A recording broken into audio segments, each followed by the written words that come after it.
As I've recently purchased a new project vehicle down the back there, you might be forgiven for thinking that everything on the L322 was completely sorted, no problems left, everything ready to go. No, I really am that kind of stupid where I'd take on another project while this car, my daily driver, still isn't completely finished yet. Now, by and large, this car is mostly sorted. We've gone through a lot of problems on it, solving them one by one, and they've mostly stayed sorted, which is good. But there is one issue in particular that those of you who've been watching for a long time might recall. It's a really long running issue at this point, which is the ride quality of the suspension on this car. I've tried lots of attempted fixes with this problem. I've read around the issue as much as I possibly can online, on forums, and I've delved into the Land Rover workshop manual for this car more times than I care to admit. But despite my best efforts, I still haven't managed to cure this issue, and at this point I'm pretty much out of ideas. Just as a quick reminder to those who may not have seen the earlier videos on this, but the basic issue is that the ride is pretty unsettled, doesn't feel as planted or as smooth as it should do over imperfections. Small imperfections in the road kind of get transmitted a lot worse than you'd think they would be in a Range Rover L322. And on uneven surfaces like these country roads around here, the body does seem to sort of get thrown around a lot, and it does make for quite an uncomfortable experience. So when I got the car initially, one of the rear dampers had been replaced by the garage in order to pass its MOT, but they left the old one on the other side. So one of the first things I did was replace that other damper, so we've got a matched pair of Bilstein dampers on the rear. I also tried replacing the Adaptive Dynamics module, which sits in the boot on this car, and I've tried multiple times to recalibrate the adaptive damping system using the IID tool with limited success. Sometimes that does seem to make a bit of an improvement, but then a couple of weeks later it might go back to how it was before and be really uncomfortable again. Unfortunately, whatever the problem is with this, it's not logging a fault code on the system, so it makes it a bit more difficult for me to troubleshoot what the issue is. There aren't any codes for the air suspension system, and there aren't any codes for the Adaptive Dynamics adaptive damper system. I've also done a fair bit of fault finding with it as well, and I've tried using a current clamp to measure the current to the rear dampers. And then recently off camera I replaced all 4 dampers, so the front struts and the rear dampers, with non-variable dynamics versions. So I bought a set of 4 from a earlier Range Rover which didn't have the variable system, fitted them to the car, and then I ran it for about 1,000 miles or thereabouts, just to see if that made an improvement, because I was convinced there was something going on with the variable damper system that was causing the car to ride really badly. So I fitted those unvariable dampers and the car rode almost exactly the same. So unless there's some other weird consequence of putting non-variable dampers on a variable damper car that I can't really work out, what that told me was that there was nothing wrong with the damping system on this car, and that the cause of the hard riding is something else. However, I still just can't get my head around what that something else might be. The air suspension system without the dampers is basically just a replacement for a spring system. The air springs work in pretty much the same way as a coil spring. So if they're inflated properly and the ride is roughly level, they should provide the correct spring rate, so the vehicle should ride properly. One thing I have noticed, if I turn off the dynamic stability control using this button down here, the ride quality actually improves slightly, and it's pretty noticeable actually. Now, one of the effects of turning off that DSC is that the adaptive dampers on this car stiffen up. And the reason it does that is to give the car more responsive handling whilst the DSC is turned off. So if you do need to avoid something on the road, the car will respond more quickly because the suspension's a bit stiffer. While the DSC is turned on, obviously you don't need that because the DSC will look after the attitude of the car on the road. But anyway, the interesting point is that the ride quality actually feels better with that DSC turned off. So if I'm going down these country roads around here at reasonable speed, without that button pressed, the whole car seems to be wallowing from side to side, and it throws you around in the cabin a fair bit, which I initially interpreted as an over-stiff ride or over-stiff dampening. But when I turn the DSC off and the dampers stiffen up, it feels a lot better on those back roads. The whole body of the car feels more controlled, it doesn't wallow as much, and you don't get as thrown about in the car as you do normally. But what I'm struggling to make sense of is why the imperfections in the road, bumps and potholes, transmit to the car so badly at the moment. My instinct would be that if the damping was too soft or too loose, the imperfections in the road should actually be reduced because the suspension's able to move more freely. That's why I thought initially the suspension was potentially being over-damped by the adaptive dampers, but at this point I'm really confused and I don't really know. It's always difficult to try and quantify ride quality or a problem with ride quality, but to try and put it in perspective, this still rides better than my girlfriend's Citroen DS3 over there. That's got 18-inch wheels on it and little skinny tyres and low stiff suspension, and on these roads around here it rides really badly. This car still rides better, but it doesn't ride as well as I know it should. And the ride quality in this isn't bad enough that you wouldn't want to use it every day. I still use it every day as my daily. And on the right road, it even feels pretty good. But when you get on the wrong road for this car, which is quite a lot of the roads around here in the country lanes, particularly if you head out into the sticks a bit, the poor ride quality does spoil the enjoyment of the car a little bit. So it's something I definitely want to fix, because for me, ride quality is one of the halo features of the Range Rover. So I really want to get it riding as good as it possibly can be. So I'm not giving up with it just yet. We've still got a few more things we can try. In a future video, I've actually got 2 front struts to actually replace on the front, variable dynamics ones, just in case there's a problem with those dampers. I know I said we tried to rule out the variable dynamics system by replacing all the dampers, but in my mind there's just still something telling me it could be something to do with those front dampers, which we've not replaced with new variable dynamics yet. So that's something we're going to do in another video shortly. Today though, we're going to start with height sensors. So I've got these 3 brand new height sensors which I'm going to throw onto the car today and hopefully rule them out as a source of the problem which is causing this hard ride. Now the reason I've only got 3 is because a while back, you guys might remember, I had one of the air suspension sensors fail, which caused a adaptive dynamics warning on the dashboard. Now at the time I was really excited when I saw that error message pop up on the dash, because I thought that issue with the hard ride had finally showed itself with a fault code, which I could then replace the sensor and hopefully that would cause the issue. Unfortunately it didn't. It cleared the fault code, but the hard riding issue persisted. Now that sensor that I took off was really worn out. The joint here where the potentiometer lives inside the sensor was really worn out. This is really sloppy. And I'm guessing that the other 3 sensors on the car are in a similar state. So I thought, let's rule them out completely. These aren't that expensive to buy, so we'll just throw these new 3 on and then we'll have a full set of sensors in good condition, hopefully. An important point to note is that these sensors are used for the variable dynamics system as well. So the variable dynamics ECU is taking readings from these sensors at the same time as the ride level control module. So that's why there's 6 pins on here. 3 of them go to the ride height and 3 of them go to the damper control. So if one of these sensors was giving a dodgy reading, perhaps that might cause the ride to feel a bit unsettled and weird. I don't know enough about the intrinsic details of how that ride level control module works to say for sure, but it's potentially a problem, so we're going to try it and we're going to try and rule it out. Let's get going. While a lot of people put a second battery down here, I found that's a pretty good place to put my bottle jack for lifting the Range Rover up.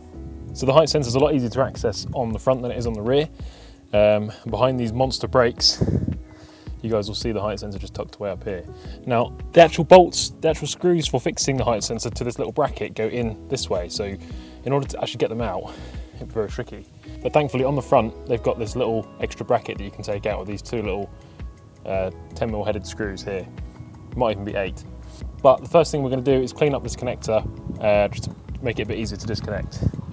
The little clips that hold these connectors on tend to get really full of muck, which makes them difficult to release. So I'm trying to brush as much of it out as I can with this little soft wire brush.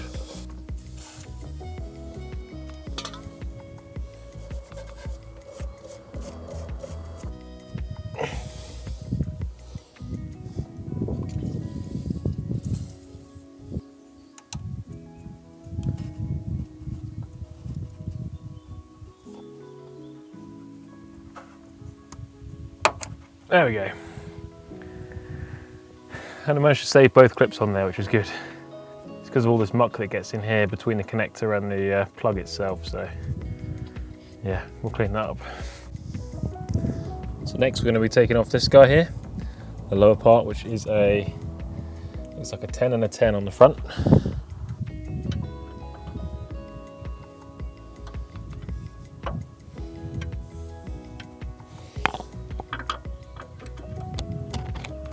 Counter hold whilst we undo.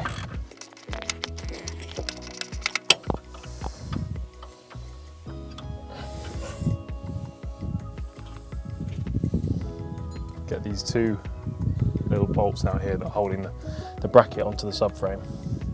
So I think they're 8s. Yeah, they're 8s. So we need my little ratchet. These guys are thankfully nice and loose. They actually feel almost like little self-tappers. Yeah, they are. So this is what's holding our height sensors on, guys. It's always good, isn't it?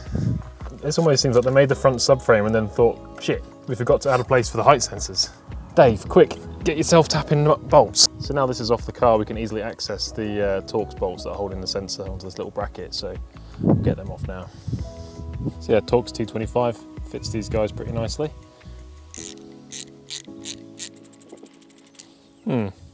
That's interesting. It's not coming out as I'm loosening it, and it seems like what's probably happening is the brass insert that the thread insert on the sensor itself is spinning around inside the plastic casing of the sensor. Oh dear. See if the top one will come out, but it's probably going to be the same. Yeah, this one's coming out.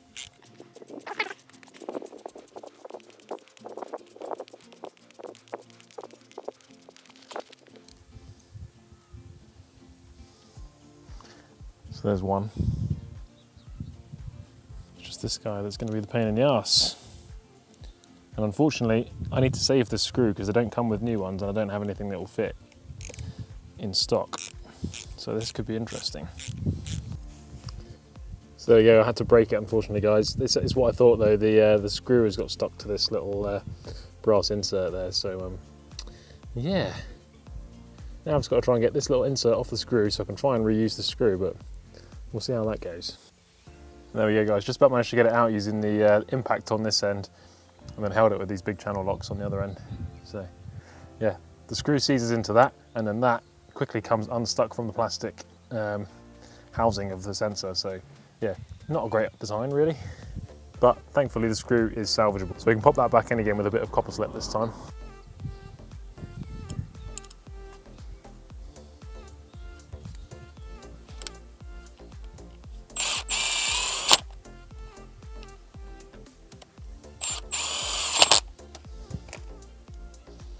And there we go, it's back on the bracket. So I'll pop the bracket back into position. There, so we need our little bolts slash self-tapping screws.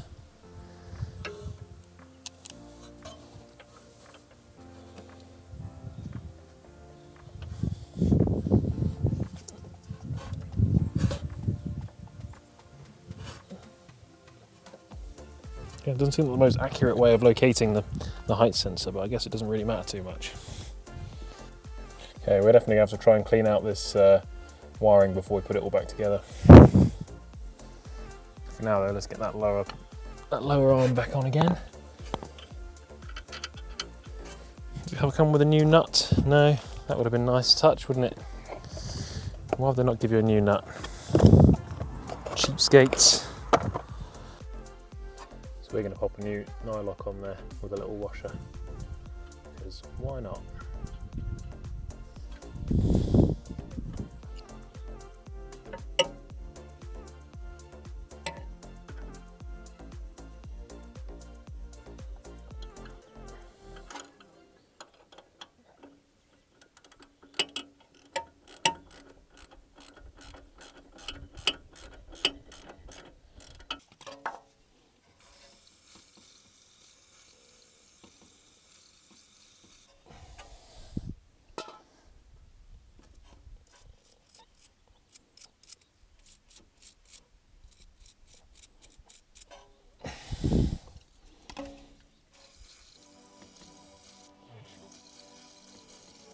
And there we go, all back together again. So I'll quickly whiz around and do the other side and then I'll get back to you guys.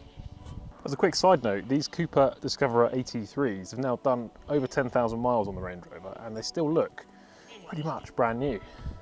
Amazing. This is why I love these tyres and why they're probably going to be good for at least another 20 or 30,000 miles on the Range Rover. What do you guys reckon? Do you reckon I should do a full review on these tyres?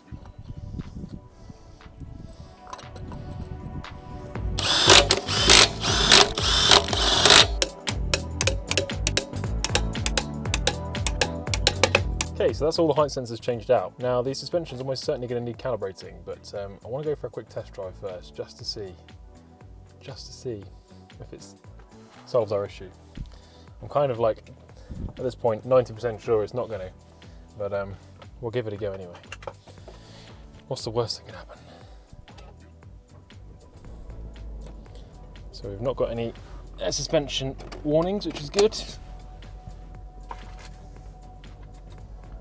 Let's set off down the road, see how we get on. Oh.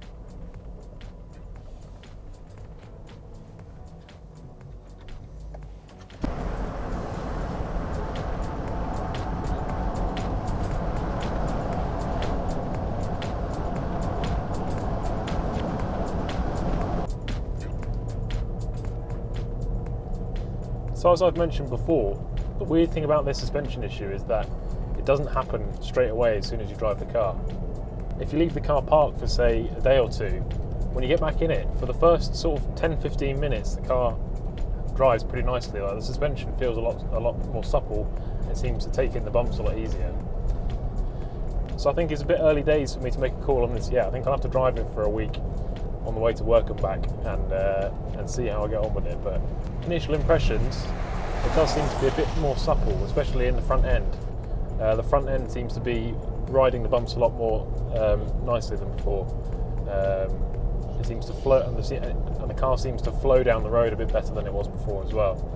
There's not so much of this kind of side-to-side wallowing motion going on. So perhaps there was something in changing those height sensors. So what I might try now is, using the IID tool, go through and do a adaptive damper calibration. Now that we've corrected these height sensors, perhaps the calibration in the adaptive dynamics unit needs to be adjusted to account for the different readings. So we'll give that a quick try.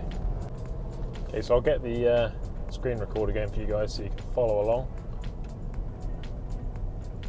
Okay, so I'll go into the calibration setting, active damping, calibration learn, get up to about 70k, and then we'll start this routine.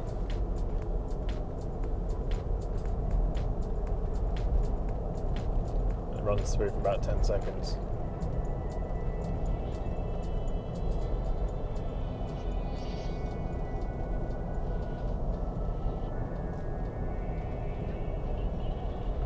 So there we go, that's been completed now.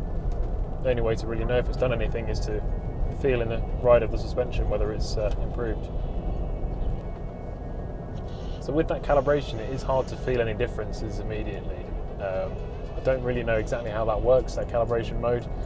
Presumably it's reading the inputs from the road through the height sensors, comparing that with the accelerometer motion of the body, and then making some adjustment to the damping in order to control the body how it should be. So yeah, as I say, it's pretty hard to actually feel the difference, but I guess time will tell. Over the next week I'll see how it feels and I'll get back to you guys. So guys, it's the end of the week. I've been driving the Range Rover all week, been using it for work, and been into town a few times and back. So covered quite a few miles this week, and as you can probably tell by my disposition, it didn't make an improvement. And at this point, where I've been fighting this issue for nearly a year now, maybe over a year actually, I'm kind of getting used to that feeling of, oh, it didn't work. We'll carry on trying though. Interestingly, I actually know of at least 2 other people with 4.4 TDV8s that have similar or exactly the same issue that I'm having. Same symptoms, where you get this poor ride quality that comes and goes.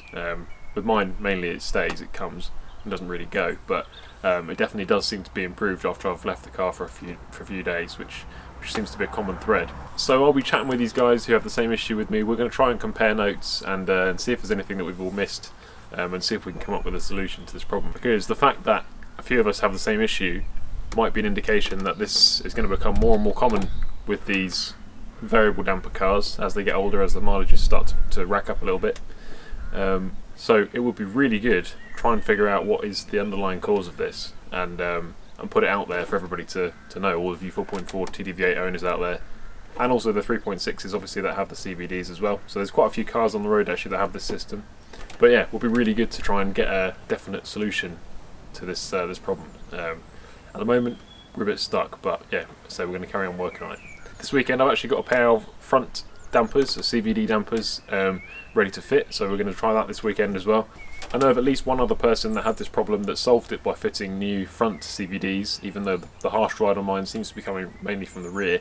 But yeah, as I said, this person had the same kind of issue and solved it by fitting new front CVDs, so we're going to give that a go this weekend, and that'll be coming up in another future video for you guys. In other news, I am still waiting, unbelievably, for my big parts order to arrive for the P38. That's the reason we haven't got stuck into it yet. I'm just waiting for some bits to arrive so that we can really get stuck into that engine bay and start solving a lot of those problems all in one go. Sorry, there's a tractor going past, as you guys can hear. It's the only trouble with this countryside traffic. Old International sounds pretty good though. Anyway, as I was saying, yeah, the parcel seems like it's made it through customs in Ireland, so we should probably be receiving that fairly soon. So once it arrives, we're going to start slapping some parts into this thing, making some videos, and we're going to be trying to basically intersperse the P38 content with L322 content, and there's a few other bits I've got coming up in the future as well. I mentioned the 130, my Defender 130 Cummins project is going to be coming back here as well at some point, so we've got all that to look forward to. So one last thing I wanted to mention was a big thank you to everybody who's purchased this merch from the Teespring store. I've had quite a few orders over the last few weeks, and hopefully those orders will be reaching you guys soon and you'll be pleased with what you've ordered. It doesn't generate a huge amount of income, but every little helps, and definitely with this P38 project we're going to need all the help we can get on that front. So, but yeah, thanks again for watching guys, don't forget to like, hit that subscribe button, and we'll see you again in the next one. Cheers!